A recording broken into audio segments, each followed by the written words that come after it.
Hi everyone, welcome to Hedgehog Hollow. So today we're back with Storage Saturday, and I don't know about you, but I definitely have that spring cleaning bug, and I've been tidying up around the house, and I wanted to share with you some cool organization tips and tricks that you can use. I've been using them in the kitchen, but you can use them in the craft room, for the kids stuff, all sorts of different things. And over the next couple of weeks, I'm going to be showing you some great organizational ideas. So this is the Deflecto caddy, and you can see it's on a really nice turntable. This is, there's a piece underneath, and it rotates around, which I really like. It has different segments. So your segments are like this. You have the lid that comes off, and then the lid goes back on. Some of them are also, so this one has all the large pieces in, so they're all the tool ones.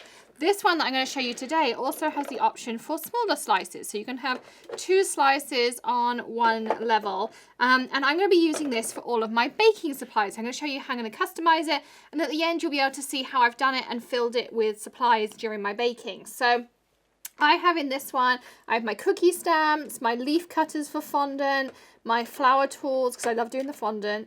I have some German cookie cutters that I've had for years and years from family. My large icing tips go in here, my flour cutters, and we're back to the beginning. So I love this, and I also sometimes, when I have them in the pantry, I will stack them up like this, just so that they kind of go against the corner, but then I can see everything. They're not necessarily designed for that, but they are recessed, so if you wanted to put extra slices on top, they will all fit in and they're not going to move around. So that's another option that you have. So I have pre-cut out my labels ready here, so you can see I cut these out on my Cricut Joy machine, on my smart vinyl. So I'm just going to weed a couple of these out. If you're not familiar with an e-cutting machine, they're really handy because you can cut all of these kind of fun labels and things. You can do it in any font you want. This is a permanent vinyl that I used for this one. And so I'm just going to peel off my pieces here. This is what we call a weeding hook. So it has a really sharp little point on it that allows you just to poke through and help you kind of pick up pieces, or, you know, make sure they stay where they're meant to stay. So weeding is the act of removing that excess vinyl on here. So I'm just removing it here from my G. And so you can see I'm leaving behind my letters, but the excess is coming away with me. So let's poke out my K here. Like so. This one's a bit more sticky. And I use smart vinyl. So this means that I didn't have to use a mat. It just feeds it through the Joy machine. That's the advantage of the new Cricut machine. And then once you have pulled away all of your excesses, they will look like this. So you can see my little things on here. I'm going to show you how easy it is to add this on. So let's go with sugar in this one here. And this is going to be my Stollen cut. So at Christmas, I make a German Christmas bread called Stollen.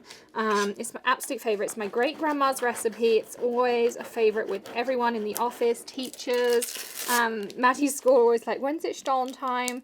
They know come the 1st of December that that's what I'm going to be making. So this is going to be my cart because it does take some specialist ingredients, but it's nice to just be able to get a cart, little like turntable out, and it has everything I need in it. So I picked up my sugar on my transfer tape, and then I just give it a nice little scrape on. And if you don't have any of the specialist tools, you can see you can use things from around the house. I'm just using a ruler here. So now we're going to pick that up. I mean, how easy was that? And now we have sugar on there.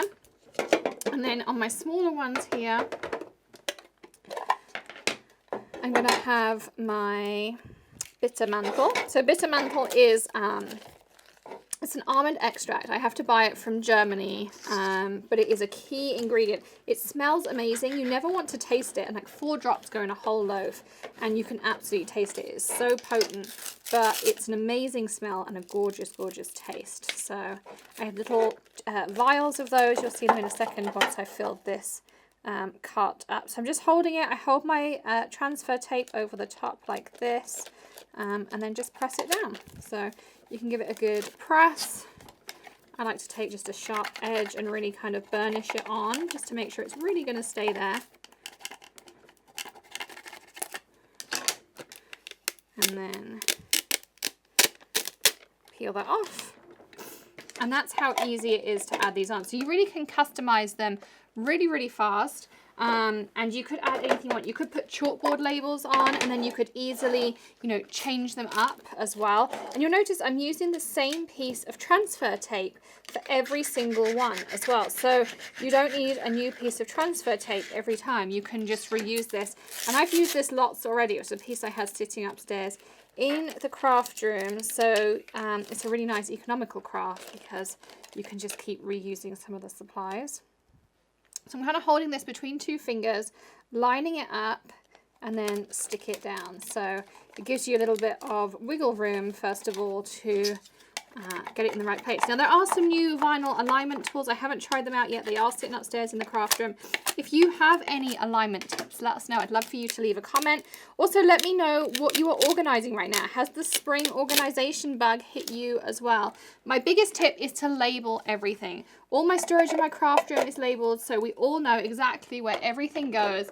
And then, of course, you know, it's easy for you to find. You can just look around and you know, find whatever you're looking for. So my top tip really is to have a good search around, find what you ways you love, and also don't be afraid to change your organization. Quite often I'll do something, it might work for me for a few months, and then I'll change it, which is why I never share my organization tips straight away, because I want to make sure maybe they need a little tweak, maybe they need some changes, maybe they don't work at all. So you'll always find that my storage, when I share it with you, has been in practice for a little while. Like this little turntable idea I'm sharing with you is an extension of this that I did quite some time ago. Probably over a year ago now, and it's just so easy when I actually want to create or bake or anything to find everything, that I thought this was another way when I'm cleaning out the pantry to make everything look nice. So here you can see I've got quite a few of my labels on. I'm going to finish adding them on, and then you can see on your screen how it looks now that I'm actually baking with it. So easy to use, can see everything. Of course, you can put all your ingredients in there. You could put kids crafts in there, your own crafts. You could do cosmetics, so many different things you could put in there and store it really, really easily. So as I say, leave me a comment, let me know what you're up to in your organization. Don't forget to hit subscribe, ring the bell, and check out the links below as well. And I'll see you again next week for another Storage Saturday. Happy crafting, everyone. Bye.